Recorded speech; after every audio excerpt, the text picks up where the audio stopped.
یہاں سے اب آخری گروپ شروع ہو رہا ہے. آخری منزل تو سورہ قاف سے شروع ہوئی تھی. چھٹا گروپ مکی اور مدنی صورتوں کا یہاں ختم ہو گیا. 7 صورتیں حسین ترین صورتیں قرآن کی. وہ پہلی 7 صورتیں تھیں، سورہ قاف، سورہ ذاریات، سورہ طور، سورہ نجم، سورہ قمر، سورہ رحمان، عروس القرآن، پھر سورہ واقعہ. پھر یہ 10 صورتیں آ گئی، سورہ حدید، سورہ مجادلہ، سورہ حشر، سورہ ممتحنہ، سورہ صف، سورہ جمعہ، سورہ منافقون، سورہ تغابن، سورہ طلاق، سورہ تحریم. اب پھر یہ مکی قرآن مجید، یہ آخری گروپ ہے. اس میں بھی پہلی 6 صورتیں جو ہیں وہ 3 کے سب گروپس کی شکل میں. سورہ ملک بڑی، جیسے سورہ قاف وہاں تھی اسی مقام پر یہاں سورہ ملک بہت جامع، اس کی تاثیر اور یہ بہت حضور کو عزیز تھی. آپ کی یہ معمولات میں سے تھا، رات کو سوتے ہوئے آپ سورہ ملک پڑھا کرتے تھے اور اس کی آپ نے تلقین کی.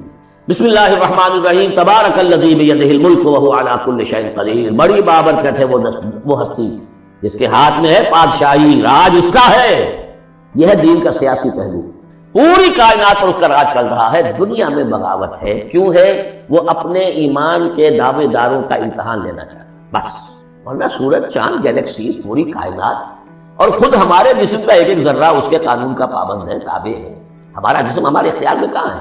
میں تنگ آ جاتا ہوں، 2 دن ہوتے ہیں یہاں سے تو طبیعت خراب ہو جاتی ہے، جب تک کہ میں وقت لگتا ہے کینچی لے کر بیٹھتا ہوں. اگر میں چاہوں کہ یہاں بال نہ آئے، میرا جسم ہے، میرا تو اختیار ہے، تو آئیں گے. تو ہمارا جسم بھی جاتا ہے، اس کی فزیولوجی کا تعلق ہے، اس کی اناٹومی کا تعلق ہے. یہ سارا اللہ کے قانون کے تابع، میرے تابع تو نہیں. میں چاہوں میرا دل ذرا رک جائے، جب چاہوں میں اس کو اسٹارٹ کر دوں، یہ تو نہیں ہوگا. جب بند ہوگا بند ہو جائے گا، میرے اختیار میں نہیں ہے. لیکن یہ کہ جو ہماری اختیاری زندگی ہے اس میں ہم نے طے کر لیا ہے کہ اللہ کی نہیں مانیں گے، اپنی مانیں گے، اپنی مانیں گے، اپنی بیویوں کی مانیں گے، اور جو بھی نظام ہے اس کے ساتھ وفاداری کریں گے، چاکری کریں گے، ان کی ملازمت کریں گے، ان کے رتھوں کے اندر ہم بیل بن کر جتیں گے تاکہ ہمیں عیش ملے، دنیا کے اندر ہمارے لیے مقامات ہوں، ہماری عیش. اللہ خیر اللہ. یہ ہے اصل میں امتحان. ورنہ بادشاہی یہاں اب بھی اسی کی ہے. یہ صرف ہلدی کی گانٹھ ہے جسے لے کر ہم پنساری بن کر بیٹھ گئے. میری مرضی، میرا خیال، میرا نظریہ یہ ہے. اور ہمارے نزدیک جو ہے طریقتکم المثلی، ہمارے جو کلچر ہے، مثالی نظام جو ہم نے بنایا ہے، ہمیں اس کی حفاظت کرنی ہے. تبارک الذی بیدہ الملک وہو علی کل شیء قدیر. وہ ہر چیز پر قادر ہے. الذی خلق الموت والحیاۃ لیبلوکم ایکم احسن عملا. اب دیکھیے ہم نے حیات انسانی کا جو اب تک سمجھا ہے، جس کو کہ عمرو نے، جو کہ بہت بڑا شاعر ہے، اس نے اپنی بیوی سے خطاب کر کے کہا ہے حیات ثم موت ثم بعث حدیث و خرافات یا ام عمرو. یہ کیا ہے؟ زندگی پھر موت پھر زندگی، یہ سب حدیث و خرافات معاذ اللہ. ہم نے بھی دیکھا پہلے کنتم امواتا فاحیاکم ثم یمیتکم ثم یحییکم ثم الیہ ترجعون. یہ وقفے کیوں ڈالے گئے؟ یہ موت کا وقفہ کیوں ڈال کر زندگی کا ایک حصہ نکال دیا علیحدہ؟ 30 40 50 60 سال یہ دنیا کی زندگی، پھر موت کا وقفہ. موت ایک زندگی کا وقفہ ہے، یعنی آگے بڑھیں گے دم لے کر. کیوں؟ اس کی حکمت بتائی جو ہم پڑھائیں سورہ واقعہ میں. قدرنا بینکم الموت، تمہاری ہی زندگی کا تسلسل ہے جس میں ہم نے ایک وقفہ موت کا ڈال دیا. حیات لیبلوکم ایکم احسن عملا. یہ جو چند علیحدہ کیا ہے یہ اس لیے کہ تمہاری آزمائش ہو، امتحان، تمہیں جانچا جائے. وہ 3 گھنٹے کا امتحان ہوتا تھا جو دیتے تھے تم کبھی اسکولوں میں، اب یہ 30 برس کا سمجھ. اور واقعی 30 برس ہی ہوتے ہیں آدمی کے پاس. پہلی زندگی کے 20 25 برس ایسے گزر گئے، شعور ہی ابھی نہیں ہے. اور پھر ایک خاص عمر کے بعد جو ہے آگاہ ڈھیلے پڑ گئے، اور پھر یہ کہ کیلا یعلم من بعد علم شیئا. 30 نہیں ہوں گے، 40 بن جائیں گے آدمی. کام تو یہی ہوتا تھا. لیکن اس لیے ہے کہ یبلوکم ایکم احسن عملا، تاکہ تمہیں جانچے پرکھے دیکھے تم میں سے کون ہے اچھے عمل کرنے والا. اب دیکھیے علامہ اقبال کی جو نظم ہے زندگی کے موضوع پر، واقعہ یہ ہے بہت چوٹی کی چیز، بہت عمدہ. تو اسے پیمانہ امروز فردا سے نہ نام، جاویداں پہم دواں ہر دم جواں ہے. قلزم ہستی سے تو ابھرا ہے مانند حباب. جیسے سمندر میں ایک بلبلا سا ہوتا ہے، کتنی زندگی ہوتی ہے بلبلے. قلزم ہستی سے تو ابھرا ہے مانند حباب، اس نیا خانے میں تیرا امتحان ہے. خلق الموت والحیات لیبلوکم ایکم احسن. ہے کبھی جان اور کبھی تسلیم جان ہے زندگی. کبھی زندگی جان سے مترادف ہے، عبارت ہے. کبھی جان دینا اصل زندگی ہے. ولا تقولوا لمن يقتل في سبيل الله اموات بل احياء ولكن لا تشعرون. ہے کبھی جان اور کبھی تسلیم جان ہے زندگی. اصل زندگی جو ہے وہ جان دے دینے سے آتی ہے. الذي خلق 7 سماوات طباقا، وہ اللہ جس نے بنائے 7 آسمان ایک دوسرے کے اوپر. آیات متشابہات میں سے ما ترى في خلق الرحمن من تفاوت، تم نہیں دیکھ پاؤ گے اللہ کی تخلیق میں کہیں کوئی فرق. اتنا محکم نظام، اتنا محکم. کیا کسی سائنسدان نے آج تک یہ بھی کہا کہ تخلیق میں یہاں نقص؟ کسی نے کہا. زوالوجی کی فیلڈ میں یا بوٹنی کی فیلڈ میں یا کسی اور فیلڈ میں، جیولوجی کی فیلڈ میں، ایسٹرونومی کی، کسی نے کہا ہے ما تری فی خلق الرحمن من تفاوت فارجع البصر هل تری من فطور، پھر ذرا دوبارہ لوٹا لو اپنی نگاہ، دیکھ لو ہر میدان میں دیکھ لو، کہیں تمہیں کوئی رکھنا نظر آتا ہے؟ اگر یہ تخلیق کامل ہے تو کامل حقیقت میں کون ہے؟ اس کا خالق، اس کا باری، اس کا مصور، بس یہ نظر نہیں آتا۔ سائنسدان سب کچھ دیکھ رہے ہیں، ڈھونڈنے والا ستاروں کی گزرگاہوں کا اپنے افکار کی دنیا میں سفر کر رہا ہے۔ بڑے بڑے صاحب بصیرت اور بڑے بڑے عقل مند اپنی ناک تلے کے پتھر سے ٹھوکر کھاتے ہیں، دیکھ رہے ہیں ٹیلیسکوپ سے ٹھوکر کھا رہے ہیں وہاں جو سامنے پتھر پڑا ہوا ہے۔ یہ ہو رہا ہے آج ہمارا سپر جیل کا مسئلہ کر رہے ہیں، پھر لوٹاؤ ذرا اپنی نگاہ کو 2 مرتبہ اور، ینقلب الیک البصر خاسئا وہو حسیر، تمہاری نگاہ تھک ہار کر لوٹ آئے گی، تمہیں ہماری تخلیق میں کہیں کوئی رکھنا، کوئی دراڑ نہ لگے۔ وَلَقَدْ زَيَّنَّا السَّمَاءَ الدُّنْيَا بِمَصَابِيحَ وَجَعَلْنَاهَا رُجُومًا لِلشَّيَاطِينَ وَأَعْتَدْنَا لَهُمْ عَذَابَ السَّعِيرِ، اور ہم نے سب سے قریبی آسمان کو سجا دیا ہے چراغوں سے، یعنی زمین سے جو قریب ترین آسمان ہے، پہلا آسمان، اور ان چراغوں کو ہم نے بنا دیا ہے رجومًا للشیاطین، شیاطین جن جو ہیں وہ جو کوشش کرتے ہیں اس سے باہر نکل کر، اور وہ چاہتے ہیں کہ کچھ خبریں جو ہیں وہ فرشتوں سے چرا کر لے آئیں، تو ان کو کھدیڑنے کے لیے، ان کو اوپر سنگ باری کے لیے ہم نے یہ میزائلز رکھے ہیں۔ وَأَعْتَدْنَا لَهُمْ عَذَابَ السَّعِيرِ، اور ان کے لیے ہم نے تیار کر رکھا ہے جلا دینے والا عذاب۔ وَلِلَّذِينَ كَفَرُوا بِرَبِّهِمْ، اور جو لوگ اللہ کا، اپنے رب کا کفر کریں، چاہے وہ انسان ہو چاہے جنات ہو، ان کے لیے ہے عذاب جہنم، جہنم کا عذاب، وبئس المصیر، اور وہ بہت ہی برا ٹھکانہ ہے۔ اذا القوا فیہا سمعوا لها شہیقا وہی تفور، جب وہ اس میں جھونکے جائیں گے تو سنیں گے کہ وہ دھاڑ رہی ہوگی، اچھل کود رہی ہوگی، اس کا جوش و خروش ہوگا، جو سورہ قاف میں ہم نے پڑھا تھا کہ ہم اس سے پوچھیں گے حل امتلأت وتقول حل من مزید، وہ اور چاہیے، جیسے کوئی بھوکا بھیڑیا ہو یا بھوکا شیر ہو اور اس کے آگے کوئی شکار ڈالا جائے تو جس طریقے سے وہ اس پر غرا کر آئے گا، تکاد تبین من الغیظ، قریب ہوگا کہ وہ اپنے غصے سے پھٹ جائے۔ کلما القی فیہا فوج، جب کبھی بھی اس میں ایک فوج ڈالی جائے گی، یعنی یہ کہ ایک قوم کے بعد دوسری، دوسری کے بعد تیسری، وہ تو ہو رہا ہے، وہم یوزعون، ان کے درجہ بندی کی جائے گی، قوموں کا علیحدہ علیحدہ حساب ہوگا۔ سألہم خزنتها، تو جو جہنم کے داروغہ ہے وہ ان سے کہیں گے الم یاتکم نذیر، کیا آپ کے پاس کوئی خبردار کرنے والے نہیں آیا؟ قالوا بلا، وہ کہیں گے آیا تھا، کیوں نہیں؟ قد جاءنا نذیر، ہمارے پاس خبردار کرنے والا آیا، فکذبنا، ہم نے انہیں جھٹلا دیا، فقلنا ما نزل اللہ من شیء، اور ہم نے کہا کوئی شے نہیں اتاری اللہ نے، یہ تم خواہ کہہ رہے ہو تم پر کوئی قرآن اترا ہے یا تورات اتری ہے، ان انتم الا فی ضلال کبیر، ہم نے اس سے بھی بڑھ کر کہا کہ تم تو خود کسی گمراہی میں ہو، کھلی گمراہی میں مبتلا ہو گئے ہو، تمہیں کوئی آسیب آ گیا ہے یا کچھ اور ہو گیا۔ وقالوا لو كنا نسمع او نعقل، اور انہوں نے کہا یا وہ کہیں گے کہ اگر ہم سنتے اور سوچتے، غور کرتے، عقل سے کام لیتے، ما كنا فی اصحاب السعیر، تو ہم نہ ہوتے اس جہنم والوں میں سے۔ فاعترفوا بذنبهم، پس انہوں نے اپنے اصل گناہ کا اعتراف کر دیا۔ یہ بہت اہم مقام ہے۔ اصل گناہ کیا تھا کہ ہم نے ان کی بات سنی نہیں، سنی تو ہم سنی کر دی، اس پر غور نہیں، اس لیے کہ ہم یہ آج پڑھ چکے ہیں ان السمع والبصر والفؤاد كل اولئک کان عنہ مسئولا، اللہ نے تمہیں یہ فیکلٹیز دی ہیں تو اس لیے کہ استعمال کرو۔ ہم نے بند کر کے رکھ چھوڑی، ہماری ریت ہے، ہماری آباء و اجداد کی رسمیں ہیں، ہماری برادری کے یہ رواج ہیں، ہم اتنے عرصے سے ایک جماعت میں ہیں، اس جماعت کا یہ چلن ہے، جو بھی اس فرقے میں ہے، اس فرقے کا یہ معاملہ ہے، یہ ساری چیزیں جو ہے کہ نہ سوچنا، نہ غور کرنا، نہ سننا۔ فاعترفوا بذنبهم، اصل گناہ یہ ہے ان کا، فسحقا لاصحاب السعیر، تو اب دفع ہو جائیں گے، دھکارے جائیں گے لوگ کہ جو جہنم میں۔ اس کے برعکس ان الذین یخشون ربهم بالغیب، وہ لوگ جو اپنے رب سے ڈرتے رہے غیب میں، لہم مغفرۃ واجر کبیر، ان کے لیے مغفرت بھی ہے اور بہت بڑا اجر بھی ہے۔ واسروا قولکم او اجہروا بہ، اور دیکھو چاہے تم اپنے قول کو چھپا کر بیان کرو یا بلند آوازی سے بیان کرو، انہ علیم بذات الصدور، وہ تو اس سے بھی واقف ہے جو تمہارے سینوں کے اندر مضمر ہے اور پنہاں ہے۔ الا یعلم من خلق، بڑی اہم آیت ہے یہ وہ حصے ہیں قرآن کے یہ کہ جن کو اس طریقے سے ازبر ہونا چاہیے، اگر بات کرنا چاہتے ہیں آپ دین کی خدمت کرنا چاہتے ہیں، کیا وہی نہ جانے گا جس نے پیدا کیا؟ ایک ایسی بات ہے کہ جس کا کوئی انکار کر ہی نہیں سکتا۔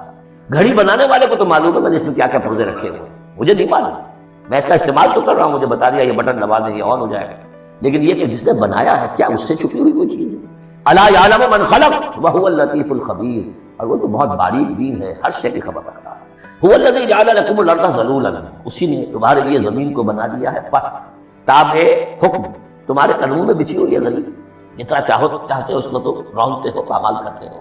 فمشوا فی مناکبہا، چلو پھرو اس کے کندھوں کے مابین، گویا کہ یہ بھی کوئی بہت بڑا ہاتھی ہو، اس کے کندھوں کے مابین اتنی جگہ ہے، چل پھر رہے ہیں، جیسے چیونٹی کسی ہاتھی کے کندھوں کے درمیان چل رہی ہو تو وہ تو سمجھتی ہوگی کہ فٹ بال کا میچ کھیلنے کی جگہ مجھے مل گئی ہے. تو یہی حال ہمارا ہے، ہم جسے بہت وسیع سمجھتے ہیں کیا ہوتی ہے. فمشوا فی مناکبہا وکلوا من رزقہ، اور اسی کے رزق میں سے کھاؤ پیو، اسی زمین میں سے تمہارا رزق بھی برآمد ہو جائے گا. وإلیہ النشور، یہ یاد رکھو کہ پھر اللہ ہی کی طرف اٹھ جانا، یہ اٹھنا. آمنتم من فی السماء ان یخسف بکم الارض فاذا ہی تمور، کیا تمہیں کوئی خوف نہیں رہا؟ بالکل تم نچت ہو گئے ہو اس آسمان والے سے جو آسمان میں ہے کہ وہ کہیں تمہیں زمین میں خسف نہ کر دے، دھسا نہ دے. فاذا ہی تمور، جبکہ وہ لرزے، زلزلہ آئے، شک ہو جائے اور تم چلے جاؤ. ام امنتم من فی السماء ان یرسل علیکم حاصبا، کیا تمہیں کوئی ڈر نہیں رہا کہ اللہ تعالیٰ جو ہے وہ آسمان والا تم پر بھیج دے کوئی ایسا جھکڑ تیز آندھی جس میں پتھر چلے آ رہے ہیں، جو بلٹ کا کام کرے اور میزائل کا کام کرے. فستعلمون کیف نذیر، پھر تمہیں معلوم ہو جائے گا کہ میرا خبردار کرنا کیسا تھا، کیا اس کا رویہ تھا. وَلَقَدْ كَذَّبَ الَّذِينَ مِن قَبْلِهِمْ، اور یقیناً جو ان سے پہلے تھے انہوں نے بھی جھٹلایا تھا. فَكَيْفَ كَانَ نَكِيرِ، تو کیسا ہوا میرا ان کو پکڑنا اور میرا عذاب. أَوَلَمْ يَرَوْا إِلَى الطَّيْرِ فَوْقَهُمْ، کیا یہ دیکھتے نہیں پرندوں کو جو ان کے اوپر ہے. صَافَّاتٍ وَيَقْبِضْنَ، کبھی انہوں نے اپنے پر پھیلائے ہوتے ہیں کبھی ان کو سکیڑ لیتے. مَا يُمْسِكُهُنَّ إِلَّا الرَّحْمَنُ، نہیں روکے ہوئے انہیں اس فضا کے اندر مگر رحمان. إِنَّهُ بِكُلِّ شَيْءٍ بَصِيرٌ، یقیناً وہ ہر چیز کو دیکھ رہا ہے. یعنی جو قانون طبی ہے جس کے تحت وہ چل رہا ہے وہ تو اللہ کا بنایا ہوا ہے. امن ھذا الذی ھو جند لکم ینصرکم من دون الرحمن، بھلا وہ کون ہے جو تمہارا لشکر بن جائے اور تمہاری مدد کرے رحمان کے مقابلے میں. ان الکافرون الا فی غرور، نہیں ہے یہ کافر مگر دھوکے میں آ گئے، بہکاوے میں آ گئے. امن ھذا الذی یرزقکم من انفق رزقا، پھر بھلا کون ہے وہ جو تمہیں رزق دے سکے اگر اللہ اپنے رزق کے خزانوں کو روک دے. بل لجوا فی عتو ونفور، نہیں یہ لوگ اپنی شرارت میں اور نفرت میں بہت آگے بڑھ رہے ہیں. افمن یمشی مکبا، یہ آیت بہت اہم ہے حکمت قرآن کے اعتبار سے، فلسفے کے اعتبار سے. افمن یمشی مکبا علی وجہہ اہدی امن یمشی سویا علی صراط مستقیم. دو انسانوں کا تصور کرو، ایک شخص وہ ہے کہ جو اوندھے منہ پیٹ کے بل گھسٹ رہا ہے، ایک وہ جو سیدھا کھڑا ہے سیدھے راستے پر چل رہا ہے. کون ہوگا زیادہ ہدایت پر؟ اس میں نقشہ طے کیا گیا ہے. جو لوگ حیوانی سطح پر زندگی بسر کر رہے ہیں صرف انسٹنکٹس کی وجہ سے زندہ ہے، پیٹ معاشی جدوجہد اسی کے لیے زندہ ہے، گھسٹ رہے ہیں. وہ اس اوندھے پڑے وہ انسان کے معنی نہیں جنہیں آگے اگر کچھ پتہ نہیں آگے کہاں جانا ہے.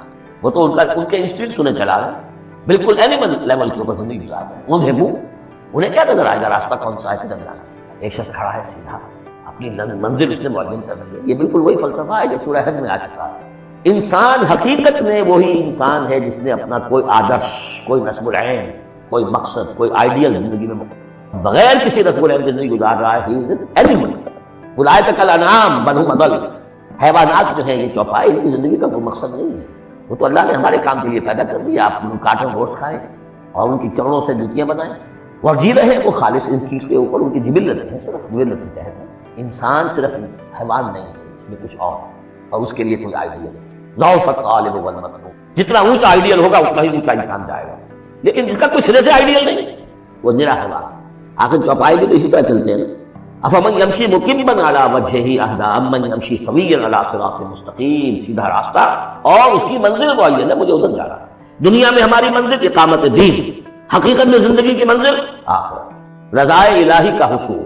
قل ھو الذی انشأکم وجعل لکم السمع والابصار والافئدہ، کہہ دیجئے وہی ہے جس نے تمہیں انشاء اٹھانا، تمہیں بنایا بڑھایا. وجعل لکم السمع والابصار والافئدہ، تمہیں کان دیے، آنکھیں دی اور دل دیے یا عقل دی. عام طور پر قرآن میں سمع پہلے کیوں آتا ہے اور بصار بعد میں کیوں آتا ہے؟ انسانی علم کا جب آپ جائزہ لیں گے تو اس میں پہلا حصہ ہوتا ہے جو پہلی نسلوں نے علم حاصل کیا ہوا ہے اس کو آپ اخذ کرتے ہیں اپنی سماعت سے. آپ سنتے ہیں، کلاس میں لیکچر ہو رہا ہے، پروفیسر لیکچر دے رہا ہے، جو کچھ ہوا ہے پہلے وہ آپ نے پچھلی نسلوں کا جو بھی ذخیرہ معلومات ہے وہ جمع کیا. اب آپ نے آبزرو کیا، کچھ اور معلومات حاصل کی، کچھ نئی حقیقتیں آپ پر منکشف ہوئیں اور پھر آپ نے اس کو جوڑا، ایک قدم آگے گئے. ان السمع والبصر والفؤاد کل اولئک کان عنہ مسئول قلیلا ما تشکرون، بہت کم ہی شکر ہے جو تم کرتے ہو. قل ھو الذی ذرأکم فی الارض والیہ تحشرون، کہہ دیجیے اسی نے تمہیں پھیلا دیا ہے زمین میں اور اسی کی طرف تم اکٹھے کر دیے جاؤ گے، جمع کر دیے جاؤ گے. وَيَقُولُونَ مَتَىٰ هَٰذَا الْوَعْدُ إِن كُنتُمْ صَادِقِينَ، وہ کہتے کب ہوگا یہ وعدہ، کب پورا ہوگا، اگر تم سچے ہو تو بتاؤ. قُلْ إِنَّمَا الْعِلْمُ عِندَ اللَّهِ، کہہ دیجیے کہ اس کا علم اللہ کے پاس ہے. آخرت کب آئے گی؟ وَاللَّهُ عِندَهُ عِلْمُ السَّاعَةِ، اللہ کے پاس اس کا علم ہے. وَإِنَّمَا أَنَا نَذِيرٌ مُّبِينٌ، اور میں تو بس صرف ایک واضح اور صاف صاف ڈرا دینے والا ہوں، اس کے سوا میری ذمہ داری کوئی نہیں. فَلَمَّا رَأَوْهُ زُلْفَةً، پھر جب وہ دیکھیں گے اس کو قریب آ گئی، سیئت وجوہ الذین کفروا، تو ان کے چہروں کے حلیے بگڑ جائیں گے، برے ہو جائیں گے ان کے چہرے ان کافروں کے. وقیل ھذا الذی کنتم بہ تدعون، اور کہا جائے گا یہ ہے وہ جس کو تم مطالبہ کرتے تھے کہ لاؤ لے آؤ جلدی سے۔ قل ارأیتم ان اہلکنی اللہ ومن معی او رحمنا فمن یجیر الکافرین من عذاب مہین، اے نبی ان سے کہیے دیکھو اگر مجھے میرا اللہ ہلاک کر دے یا اور جو میرے ساتھ ہیں ان سب کو بھی ہلاک کر دے، یا اللہ تعالی ہم پر رحم فرمائے، سوال یہ ہے کہ تمہیں کون بچائے گا، کافروں کو کون بچائے گا عذاب علیم سے؟ ہمارا جو بھی ہو ہم ناکام رہ جائیں، تمہارے نزدیک ناکام ہو گئے، ہمارے نزدیک تو کوئی ناکامی ہے ہی نہیں۔ حل تربصون بنا الا احدى الحسنیین، دو اعلیٰ صورتیں ہیں، ان میں تیسری کو صورت ہے ہی نہیں۔ یا ہمارا رب ہمیں سب کو جام شہادت نوش کروا دے، کامیابی سب سے بڑی کامیابی تو یہی ہے، اور کامیاب ہو کر اگر واپس آ گئے تو تم بھی کہو گے کامیاب۔ لیکن تم سوچو کہ کافروں کو کون بچائے گا دردناک عذاب سے؟ قل هو الرحمن آمنا به، کہہ دیجئے وہ رحمان ہے، اس پر ہم تو ایمان لا چکے ہیں، وعلیہ توکلنا، اور اسی پر ہمارا توکل۔ نوٹ کر لیجیے یہ صورت جو ہے بالکل ابتدائی زمانے کی صورت ہے، ابھی سمجھیے کہ یہ ابتدائی رد و قضا ہے، جس کی آخری شکلیں وہ ہیں جو سورہ انعام اور سورہ اعراف اور سورہ یونس اور سورہ ہود میں ہم دیکھا ہے۔ فَسَتَعْلَمُونَ مَنْ هُوَ فِي ضَلَالٍ مُبِينٍ، تو ان قریب تمہیں معلوم ہو جائے گا کہ کھلی گمراہی میں کون تھا، ہم تھے یا تم تھے۔ قُلْ أَرَأَيْتُمْ إِنْ أَصْبَحَ مَاؤُكُمْ غَوْرًا، ذرا ایک بات پر اور غور کرو، اگر تمہارا یہ پانی جو زمین کا ہے وہ نیچے اتر جائے، کبھی کبھی ایک دم بہت جو ہے ایک الارم ہو جاتا ہے کہ پانی کی سطح نیچے جا رہی ہے، بارشیں کم ہوئی ہیں، پانی کی سطح نیچے جا رہی ہے، کہاں سے لائیں گے پانی؟ وہ تو پھر بھی ابھی ایک حد تک ہی نیچے جاتی ہے، یہ پانی اور نیچے چلا جائے۔ فَمَنْ يَأْتِيكُم مِّن مَّاءٍ مَّعِينٍ، کون ہے وہ جو لائے گا تمہارے پاس وہ پانی صاف نکلا ہوا پانی؟